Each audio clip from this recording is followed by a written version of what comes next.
Começamos o capítulo 34 do livro do Gênesis, na nossa aventura que já vai para mais de 2 anos, certamente, só no livro do Gênesis.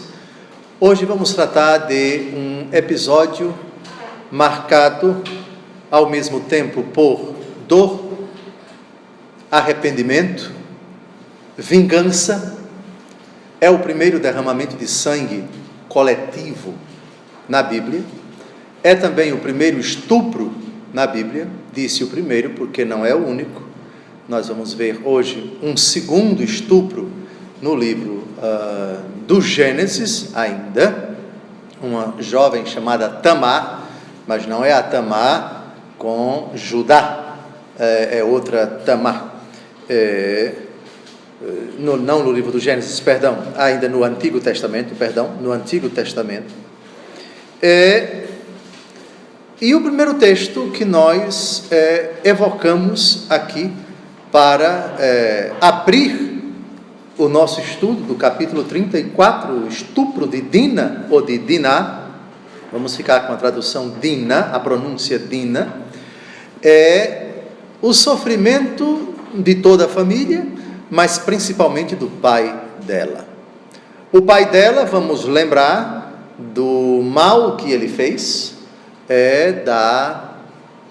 da usurpação do direito de primogenitura que era do seu irmão, sua esperteza junto ao seu irmão, o episódio do prato de lentilhas e também o engodo que acabou por enganar, por ludibriar o velho Isaque, o episódio da bênção de Jacó.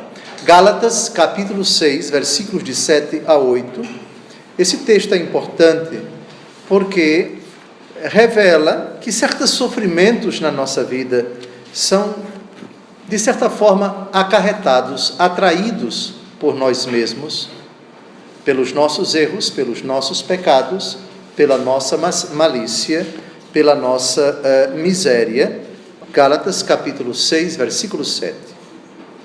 Não vos enganeis, de Deus não se zomba. O que o homem semeia, isso mesmo colherá. Quem semeia na carne, da carne colherá a corrupção. Quem semeia no Espírito, do Espírito colherá a vida eterna. O que o homem semeia, isso ele colherá. Jesus vai dizer em outra ocasião: com a medida com que medirdes os homens, sereis medidos vós. E aqui a gente vai perceber que o mal que Jacó fez ao seu pai com a ajuda de sua mãe, o mal que ele fez ao seu irmão lá no passado, agora de certa forma ele colhe. É um episódio que vai causar extremo constrangimento e profundo sofrimento para o velho pai, que já está ali residido em Siquém e depois desse episódio vai sair dali. Bem, vamos então ao texto, Gênesis capítulo 34. Dina, a filha que Lia tinha dado a Jacó, saiu para ver as filhas da região. Antes vamos dar uma olhada, por favor, na árvore genealógica de Jacó, para nós vermos quem é Dina.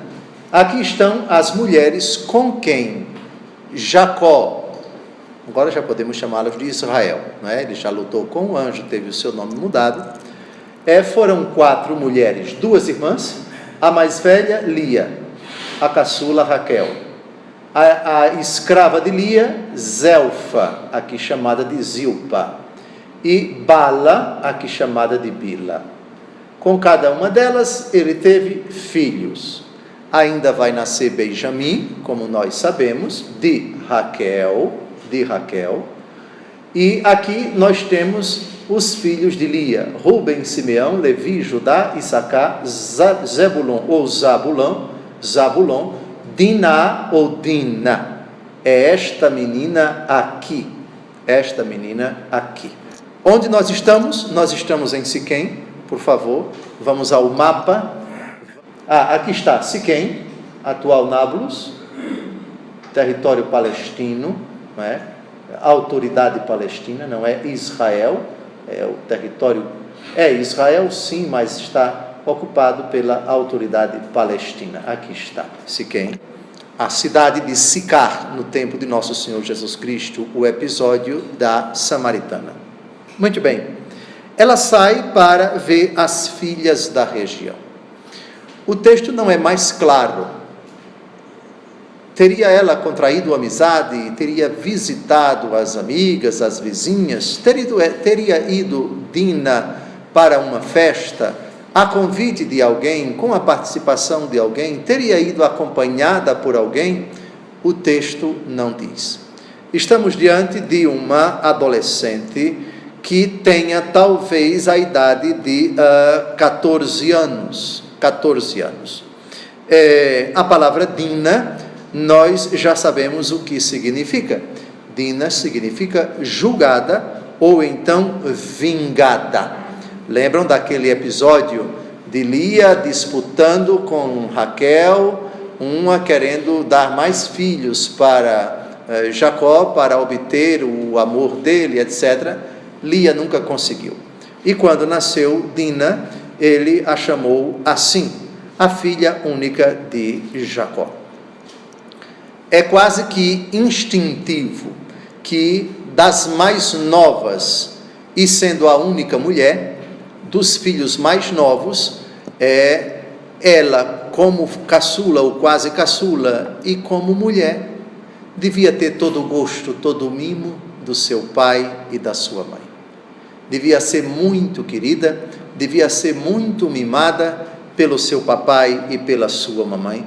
Estamos diante de uma garota que está em plena puberdade, uma menina virgem, solteira, inocente, e que vai passar por esse terrível, por esse horrível constrangimento. Muito bem, saiu para ver as filhas da região.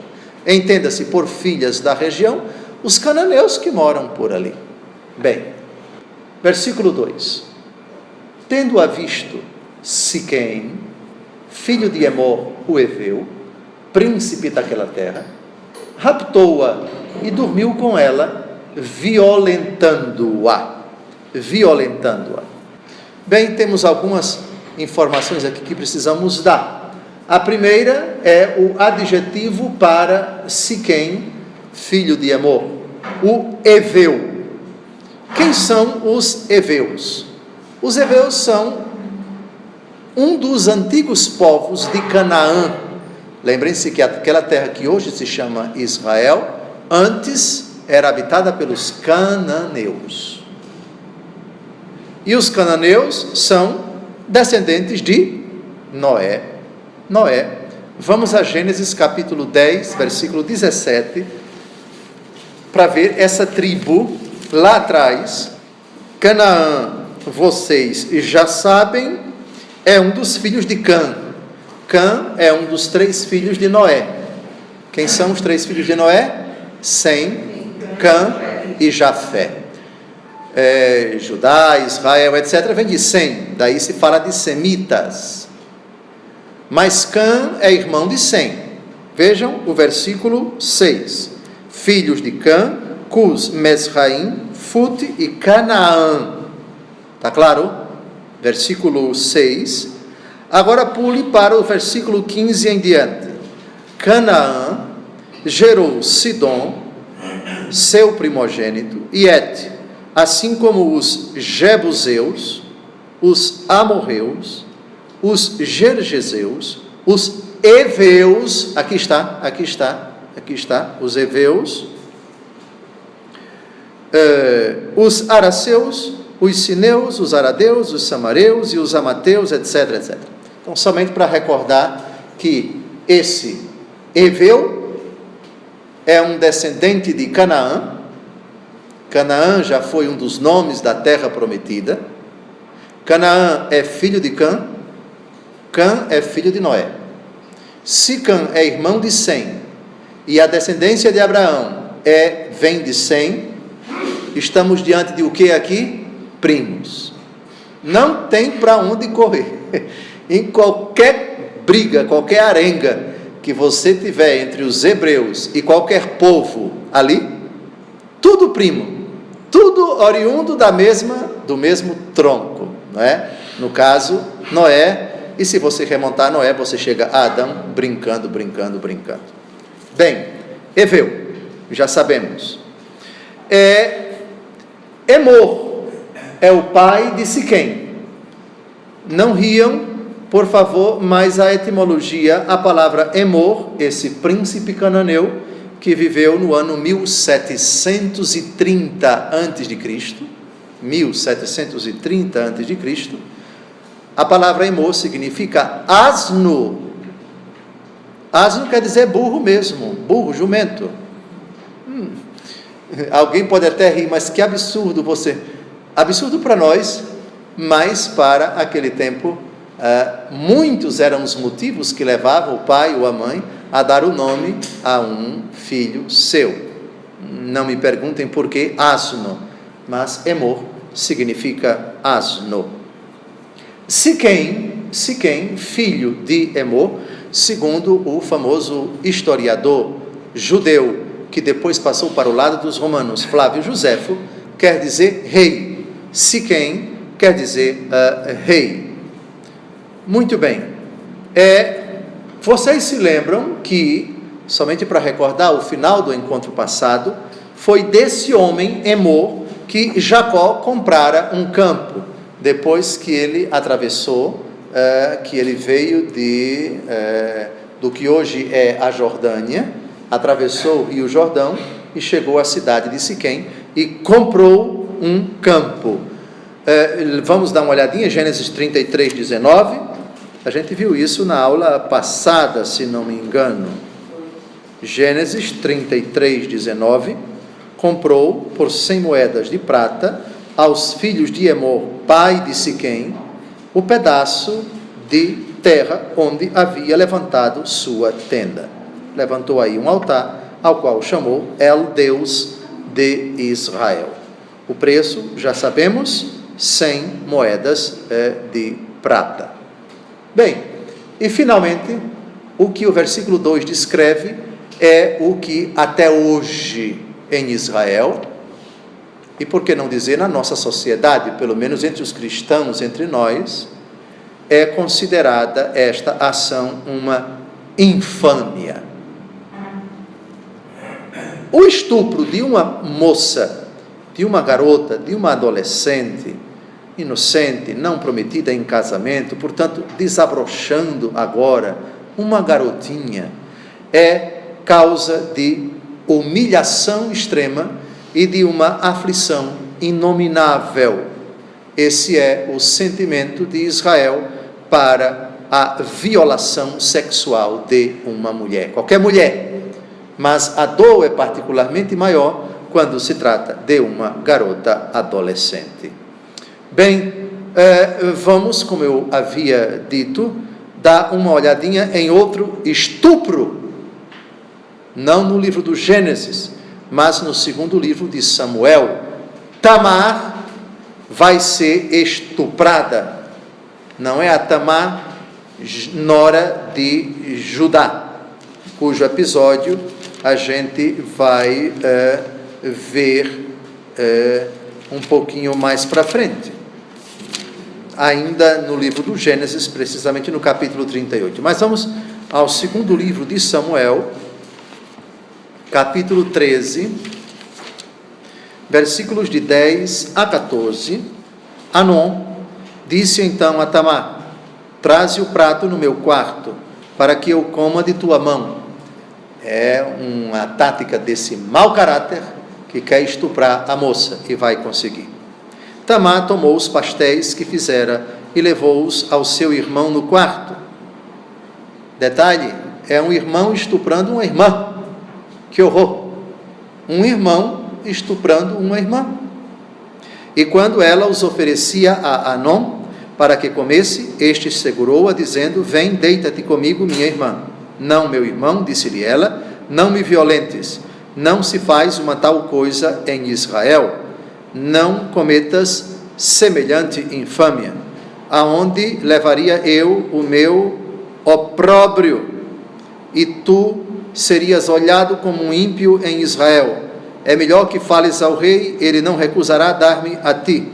Mas ele não quis dar-lhe ouvido, e como era mais forte que ela, violentou-a e se deitou com ela. Infâmia. Vocês perceberam aí no versículo 12? Infâmia. São muitas as infâmias em Israel. O estupro de uma mulher é um dessas infâmias. Muito bem, versículo 3. Seu coração prendeu-se a Dina, filha de Jacó. Ele amou a jovem e soube falar-lhe ao coração. Bom, aqui parece que temos uma indicação de que o outrora estuprador passou a gostar da menina, com consequente, evidentemente, arrependimento. O texto não fala do arrependimento, mas fala do amor. É muito difícil você imaginar que alguém, na hora do estupro, ame a pessoa que está sendo estuprada. Mas não se exclui a possibilidade de, após o estupro, a pessoa cair em si e passar a amar aquela que ele estuprou. Prendeu-se a Dina, filha de Jacó. Ele amou a jovem e soube falar-lhe ao coração. Aqui nós temos uma forma antiga de se traduzir uma relação que supõe correspondência. Soube falar-lhe ao coração.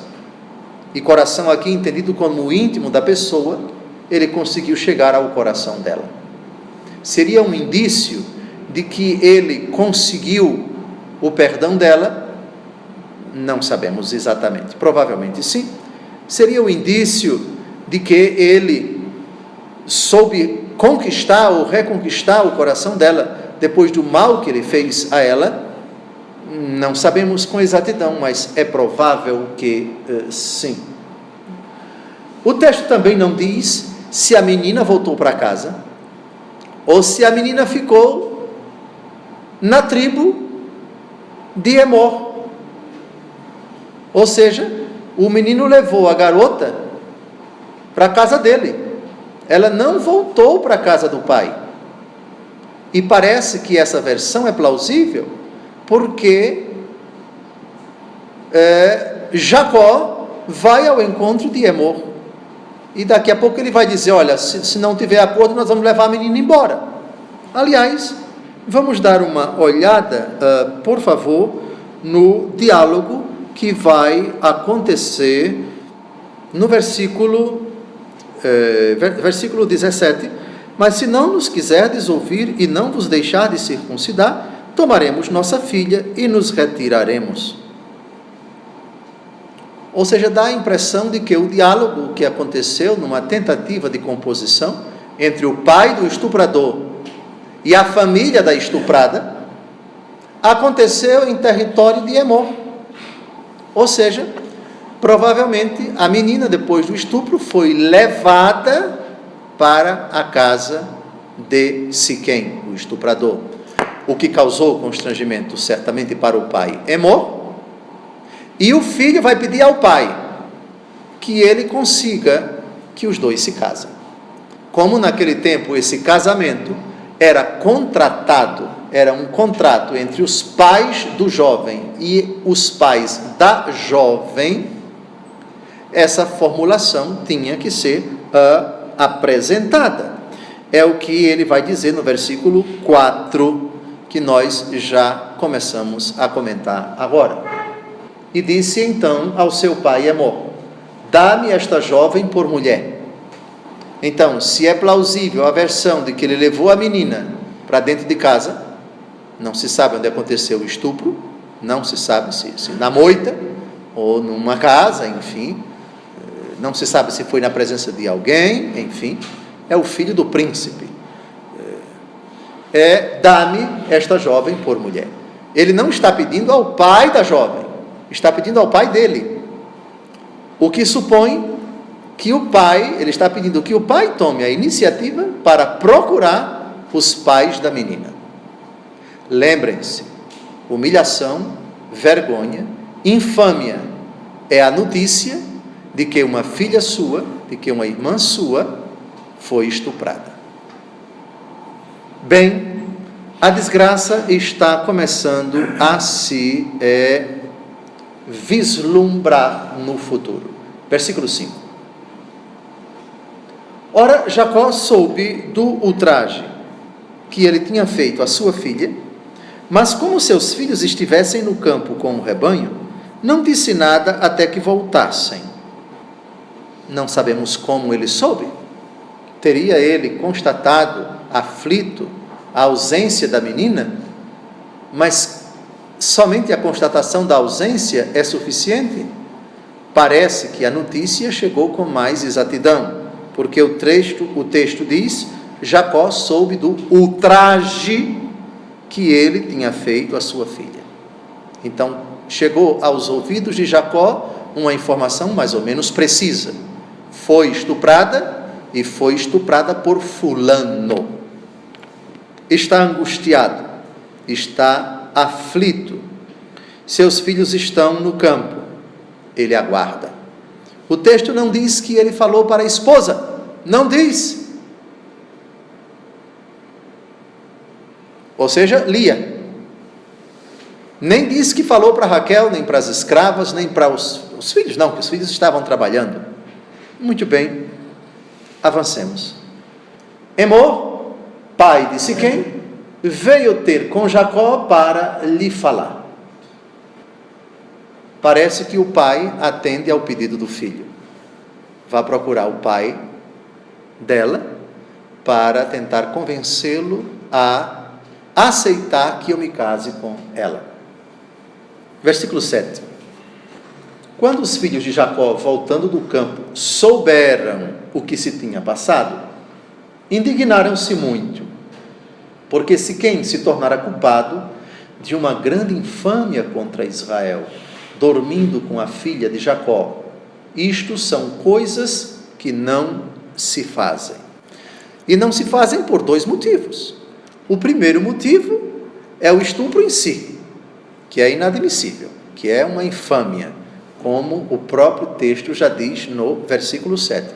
E o segundo é que hebreu nenhum, desde Abraão, atenção, desde Abraão, já estamos no tempo de Jacó, mas Isaac ainda é vivo, Abraão estabeleceu um limite: ninguém casa com cananeia. Lembram disso? Não existe possibilidade de alguém da nossa tribo, nós que acreditamos no verdadeiro Deus, Javé, que nós nos casemos com cananeias. Nenhuma relação de matrimonial, nenhuma relação matrimonial com cananeus. Vamos lembrar, Gênesis 24, 3. Vocês lembram quem foi que ele mandou para Padã Arã para conseguir uma esposa para Isaac, que acabou sendo Rebeca, prima? Gênesis 24, versículo 3. Vamos ler em voz alta. Gênesis 24, versículo 3. Todos juntos. Quero que jures pelo Senhor, Deus do céu e da terra, que não escolherás para mulher de meu filho nenhuma das filhas dos cananeus, no meio dos quais habito. Quem vai desobedecer a essa regra de Abraão e vai causar grande sofrimento para sua mãe? Esaú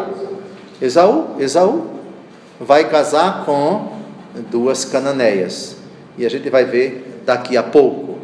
Bem, então vejam, então nós temos uma filha estuprada por um cananeu, que agora, depois de estuprá-la, quer se casar com ela. Entenderam? A dor da família toda nessa ocasião. Muito bem. Isto são coisas que não se fazem. Ou seja, é impensável, é inadmissível, é inominável. Isso nem se trata de longe admitir em qualquer hipótese um estupro. Bem, Emor disse-lhes então, chegamos ao versículo 8: meu filho Siquém está enamorado de vossa filha. Dai-a por mulher, eu vos peço. Reparem como ele utiliza aqui o plural, que a rigor deveria se dirigir a uma única pessoa, deveria se dirigir a Jacó. Ocorre que os filhos todos estão ali e estão indignados, e Emor está diante de um problemão. Ele está diante de um monte de garotos furiosos, indignados, e de um pai morto, digamos assim, de vergonha, de humilhação, etc. Lembrem-se que os casamentos naquele tempo eram contratados entre os chefes de família. Quem lembra do diálogo do escravo que Abraão mandou ao encontro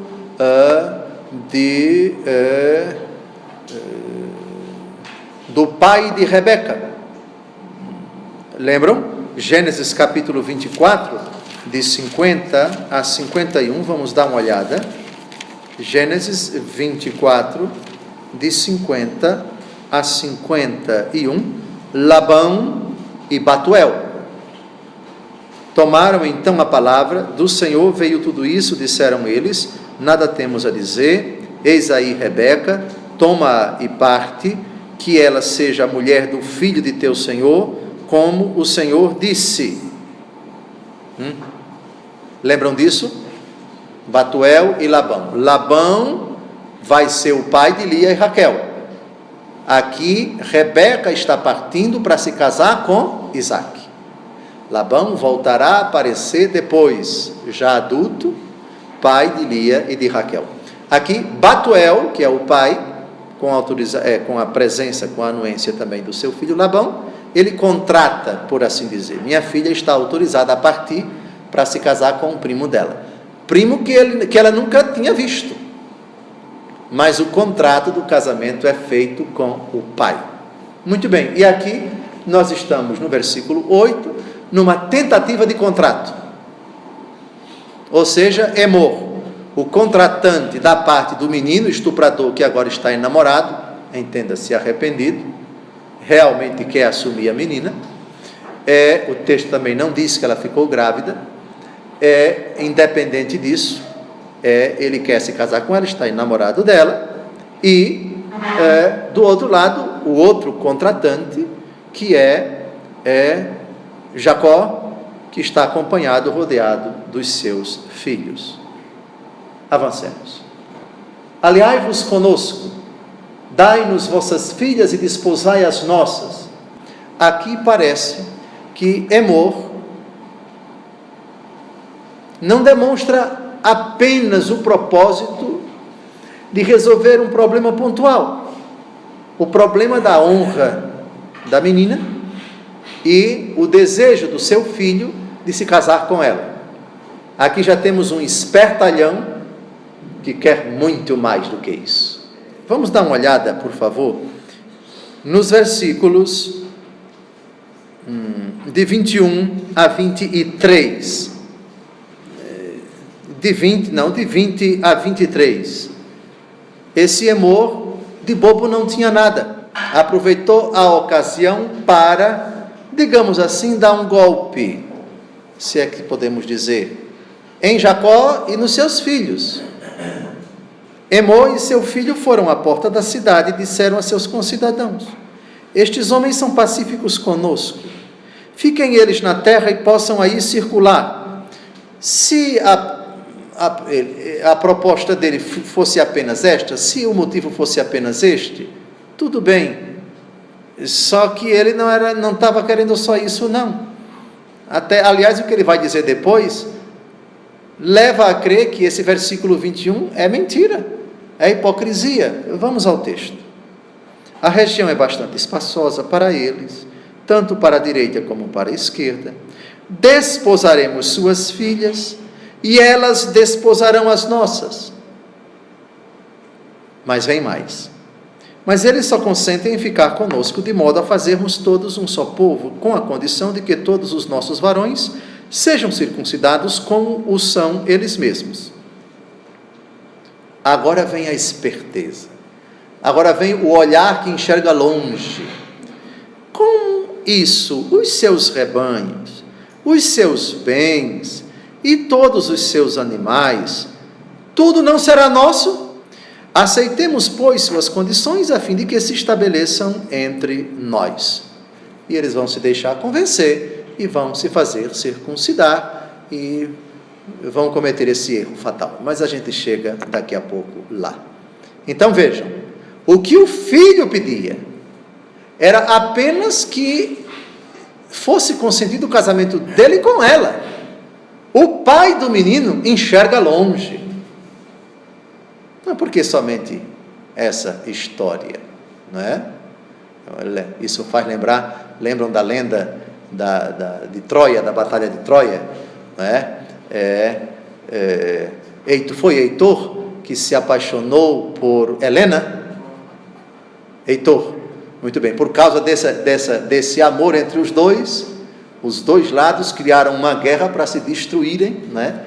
E Troia acabou sendo dizimada, porque entraram Aquiles, Menelau e toda a frota, e aquela batalha que a gente já sabe da famosa epopeia da mitologia grega.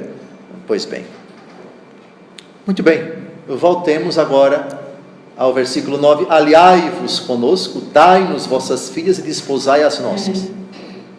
O filho queria apenas se casar com a menina. O pai enxerga mais longe com esse sentimento espúrio que a gente já viu no versículo 23. Habitai no meio de nós, pois a terra estará à vossa disposição. Podereis estabelecer-vos e negociar nela e adquirir propriedades. É uma maneira de dizer: eu vou dar todas as benesses para esse povo, eu não quero briga com eles. Enfim, o texto não diz se a tribo de Siquém e de Emor era uma tribo pequena. Parece que era, parece que havia poucos homens, tanto é que na hora do massacre cita-se apenas Simeão e Levi com as espadas na mão, os dois. Portanto, para matar os homens, somente 2 homens, a quantidade de homens da tribo não devia ser grande, mas a gente vai tratar disso daqui a pouco. O fato é que havia bastante terra, diferentemente da terra que era usada por Ló e por Abraão. Lembram que as 2 tribos, os 2 rebanhos, as 2 famílias precisaram se separar, porque não tinha terra suficiente para os escravos, para os filhos, para os entes queridos e para os animais ali naquela região, nas proximidades do Mar Morto. Então Abraão foi para o que hoje é Hebrom e Ló foi para o que hoje não, para o que antes era Sodoma e Gomorra. Mas aqui tem terra suficiente, terra abundante, isto é, fiquem aqui, enfim, mas vamos selar um acordo para que vossas filhas se casem com os nossos homens e nossos homens casem-se com vossas filhas. Muito bem, versículo 11. De seu lado, Siquém disse ao pai e aos outros irmãos de Dina: ache eu graça aos vossos olhos e dar-vos-ei o que pedires. Aqui é o estuprador que está falando, né? Certamente a cena, o diálogo foi muito tenso. Esses meninos deviam estar furiosos e indignados. E esse menino, talvez com as pernas tremendo, está fazendo de tudo para abrandar a ira deles. Ou seja, peçam o que vocês quiserem, mas me dê a mão da menina em casamento. Na verdade, Siquém aqui pretende comprar Dina, como, aliás, Jacó precisou fazer para ganhar Lia. Quantos anos precisou trabalhar? 7. E depois que foi enganado, teve que trabalhar mais 7 para conquistar Raquel. Muito bem. E depois, mais quantos anos para cuidar dos rebanhos? O episódio dos cabritos com as listas? mais 6 anos. Ou seja, é compra mesmo, é negócio mesmo. Então, Siquém pretende comprar Dina, tal como Jacó havia feito, a fim de adquirir Lia e Israel. E ele ainda insiste, versículo 12, seja qual for o preço de compra, e ele diz o preço de compra, ou seja, a menina eu vou comprá-la, e os presentes que exigirdes, o que me fixardes, isto eu darei, contanto que me deis a jovem por mulher. Daqui é importante a gente dar uma olhadinha agora no livro do Êxodo, para ver como essa questão da sedução de donzelas foi regulamentada na legislação de Moisés. Moisés, lembrem-se, é muito tempo depois disso daí. Está claro? Moisés é quase 400 anos depois desse episódio. Vamos dar uma olhadinha em Êxodo 22, de 16 a 17. Êxodo 22, de 16 a 17. Se um homem seduzir uma virgem que não é noiva e dormir com ela, pagará o seu dote e a desposará. Se o pai recusar ceder-lhe, pagará em dinheiro o valor do dote das virgens. Mas isso é depois. Essa lei não tinha ainda entre os hebreus. Lembrem-se que estamos no começo do povo eleito. Abraão, Isaque e Jacó. Estamos bem antes de Moisés. E como se lavava a honra naquele tempo? Sangue. Sangue derramado. Voltemos para o versículo 12. Bem, era isso que eu tinha a dizer. O menino está insistindo. Siquém está realmente querendo a qualquer custo, não é? Que a família diga qual é o preço que ele quer pagar. Versículo 13. Os filhos de Jacó deram a Siquém e a Emor uma resposta dolosa, porque Siquém havia ultrajado sua irmã Dina. Resposta dolosa. Reparem que aqui não fala Jacó. Intervém os filhos de Jacó, os meninos todos. E reparem que a expressão os filhos de Jacó não necessariamente apenas os filhos de Lia. Portanto, tomaram as dores também os filhos de Raquel, os filhos de Zelfa e os filhos da outra escrava Bala, exatamente. Está claro? Os filhos de Jacó. Então a família toda tomou as dores. Mas tem 2 que vieram do mesmo útero de Dina, que já começam a maquinar, tanto é que aparece a resposta dolosa. O dolo é a vontade de enganar, não é? É uma resposta falsa, mentirosa, já arquitetando o ardil perverso que vai ser executado dentro de pouco tempo. Versículo 14. Dar nossa irmã a um incircunciso, disseram eles, é uma coisa que não podemos fazer, porque isso seria desonroso para nós. Rigorosamente falando, eles estão sendo fiéis aos princípios de Abraão. Ou seja, hebreu não casa com incircunciso. Hebreia não casa com incircunciso. Ou seja, hebreu casa com hebreia.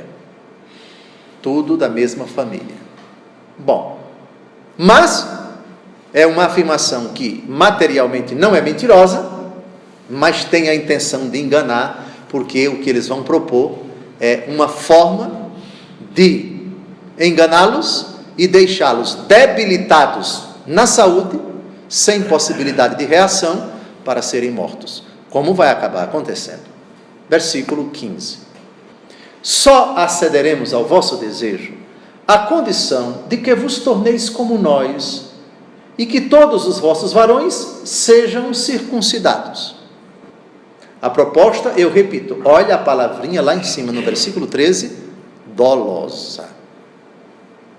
Aqui é uma intenção de enganar. Muito bem. Então, vos daremos nossas filhas.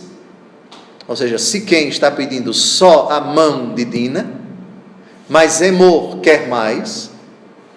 E esses meninos intuíram logo: vamos eliminá-los todos de uma vez. Então vos daremos nossas filhas e desposaremos as vossas, habitaremos convosco e formaremos todos um só povo. A proposta, se não fosse ardilosa, seria até uma composição muito sábia, muito, digamos assim, meritória.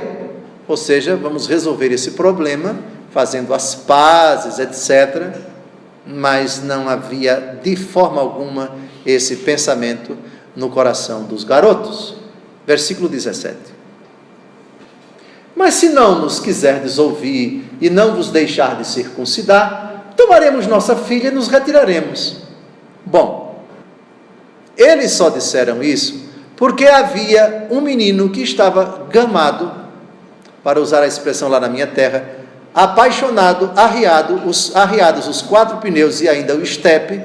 O menino estava louco, fascinado por Dina, e aquilo que ele propôs: peçam o que vocês quiserem. Ora, quem se imposta dessa forma, está disposto a fazer qualquer coisa para conquistar a menina. Aqui, me permitam, posso estar errado, aqui foi um golpe de mestres desses meninos que apelaram para uma, digamos, chantagem emocional.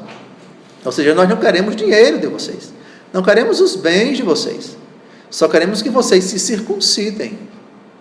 E aí vamos selar as uniões, enfim. Agora, se vocês não quiserem, nós levamos a menina embora. Ou seja, a afirmação muito provavelmente agradou a Siquém. Parece que o versículo 18 confirma essa ideia. O seu oferecimento agradou a Emor e ao seu filho. Seu filho, Siquém, evidentemente. Versículo 19. O jovem não tardou em fazer o que se lhe pedia, porque estava enamorado da filha de Jacó. Era o homem mais considerado de sua família. Considerado, primeiro, porque o seu prestígio de ser filho do príncipe. Lembrem-se que Emor era príncipe de Siquém. Então, é o filho daquele que daquele que tem o trono. Então, é considerado. E também considerado, certamente, pelos dotes desse menino, pela consideração não só da linhagem real, mas ele devia ter outros predicados, devia gozar de um destaque considerável, se bem que a Bíblia não diz, ele era o homem mais considerado de sua família. Versículo 19.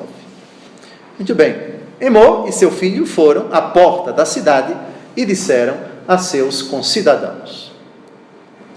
Porta da cidade, nós já vimos quando o chefe da cidade, o rei, enfim, quando alguma coisa que tocava a todos precisava ser tratada, os homens todos da cidade eram convocados para a porta da cidade. Aliás, a gente já viu isso. Vamos a Gênesis 19, versículo 1.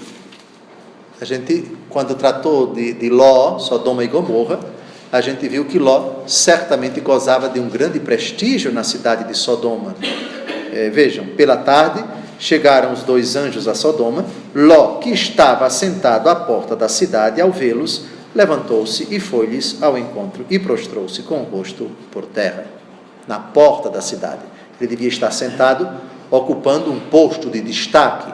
Ele era uma espécie de juiz, uma espécie de prefeito, uma espécie de magistrado, não sabemos. O fato é que ele estava num lugar de destaque, exercendo a sua função. Gênesis capítulo 23, versículo 10. Ora, Efron achava-se assentado no meio dos filhos de Et.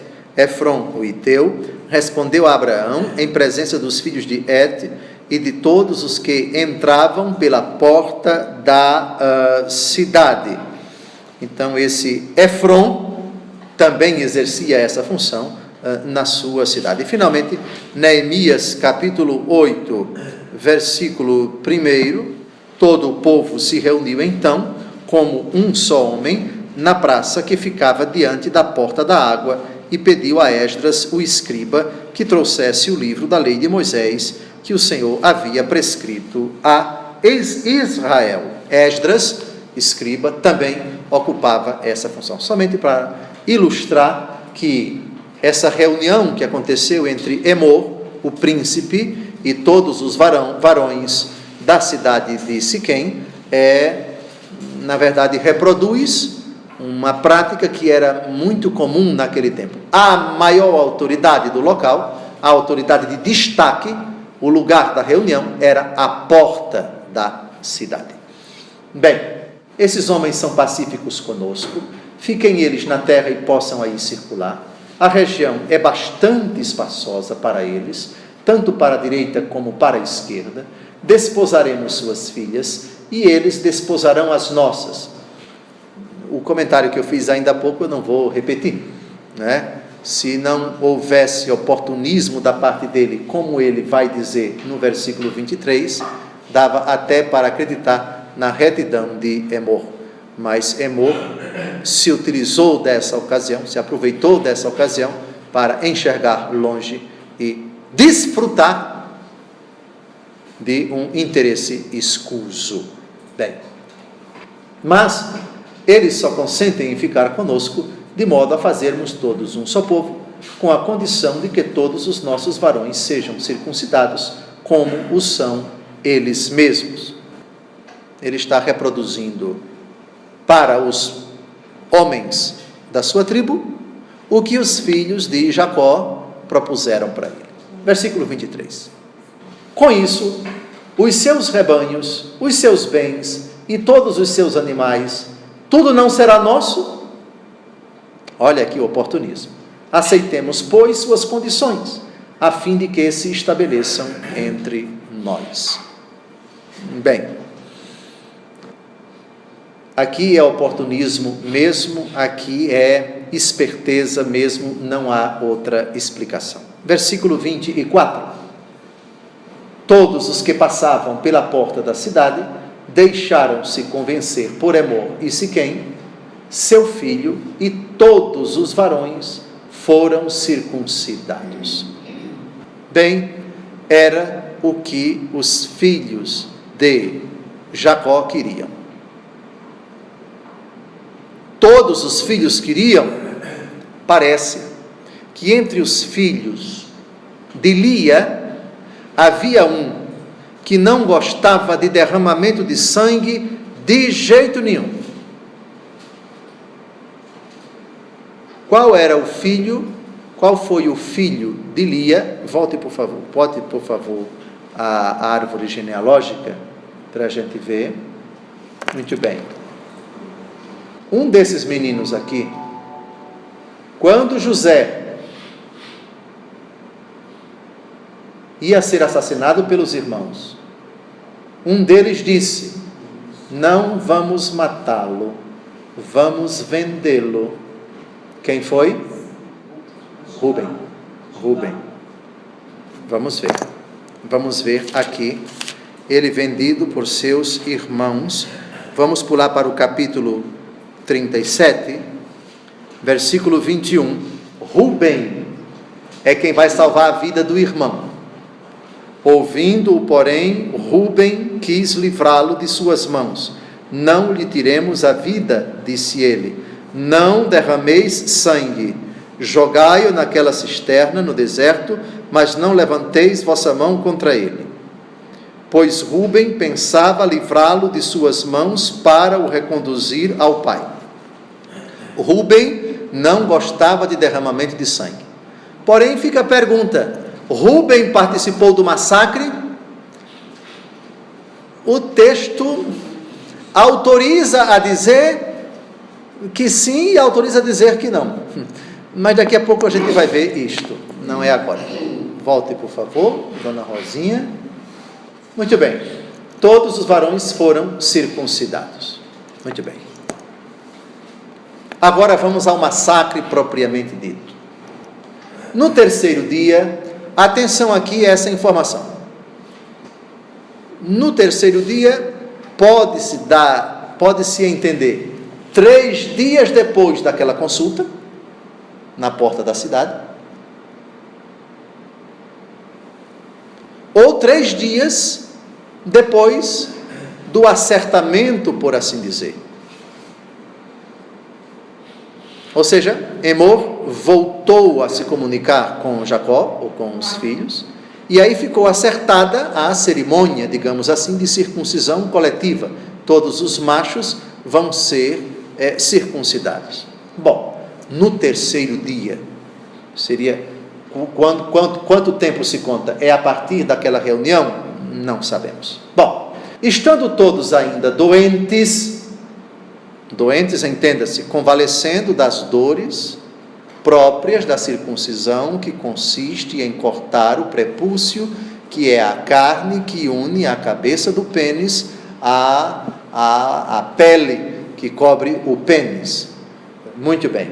Estando todos ainda doentes, ou seja, fragilizados, sem oferecer resistência alguma, os 2 filhos de Jacó, Simeão e Levi, irmãos de Dina, tomaram cada um sua espada, penetraram na cidade, que de nada desconfiava, e mataram todos os varões. Bem, que de nada desconfiava.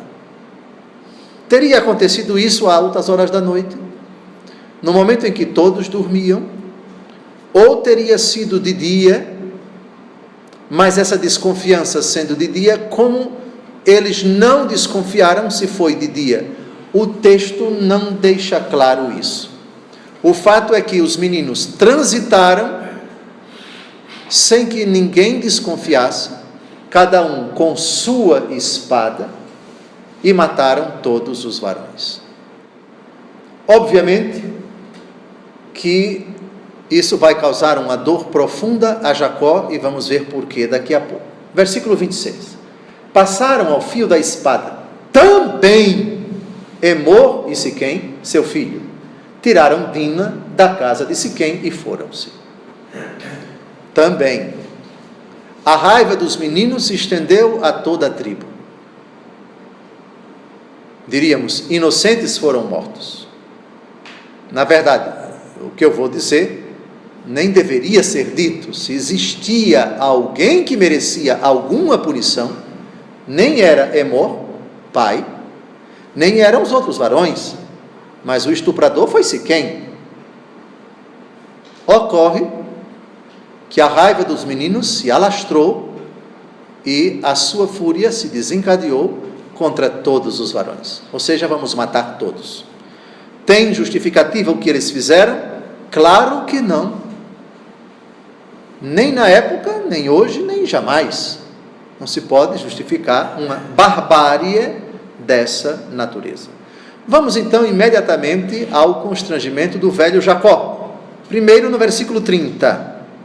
Jacó disse a Simeão e Levi, garotinhos, verdadeiras jararacas, vós me lançastes na confusão e me tornastes odioso aos habitantes desta terra, aos cananeus e aos ferezeus.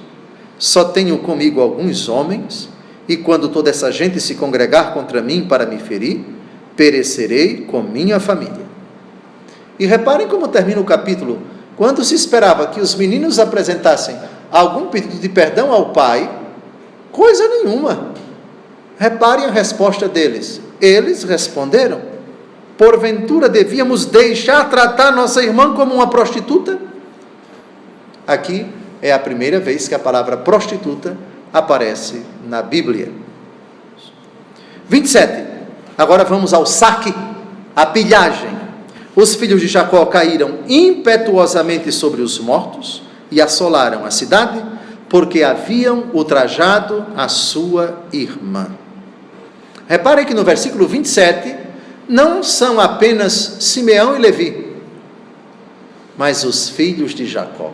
Será que os outros irmãos também participaram, inclusive Rúben, aquele que não queria ver sangue derramado. O texto não diz. Versículo 28. Tomaram suas ovelhas, seus bois, seus jumentos e tudo que havia na cidade, como nos campos, e levaram como espólio todos os seus bens, seus filhos, suas mulheres e tudo que se encontrava em suas casas. O 30 e o 31 eu já comentei. É a dor, a reclamação do velho Jacó. Só para concluir, esse lamento do velho Jacó vai aparecer no seu leito de morte. Vamos a Gênesis 49, a despedida do velho Jacó, e o que ele diz no capítulo 49, versículos de 5 a 7, o desabafo que ele faz contra os seus 2 meninos que lideraram essa carnificina, Simeão e Levi. Versículos de 5 a 7. Simeão e Levi são irmãos. Suas espadas são instrumentos de violência. Minha alma não participe de suas maquinações. Meu coração jamais se associa às suas reuniões. Porque em sua cólera mataram homens, e em seu furor enervaram touros. Maldita cólera que os levou à violência.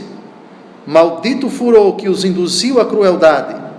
Hei de dispersá-los em Jacó, hei de espalhá-los em Israel. Na história de Israel, a gente vai ver, na distribuição da terra, como ficaram os dotes de Simeão e de Levi, quando eles tomarem a terra prometida. Mas isso é assunto para mais para frente. Na próxima semana, continuaremos o estudo do Gênesis, dessa vez tratando da volta de Jacó a Betel. Lembram? Quando ele teve o sonho da escada em Betel, próximo a Jerusalém. Boa semana, até o próximo sábado, se Deus quiser.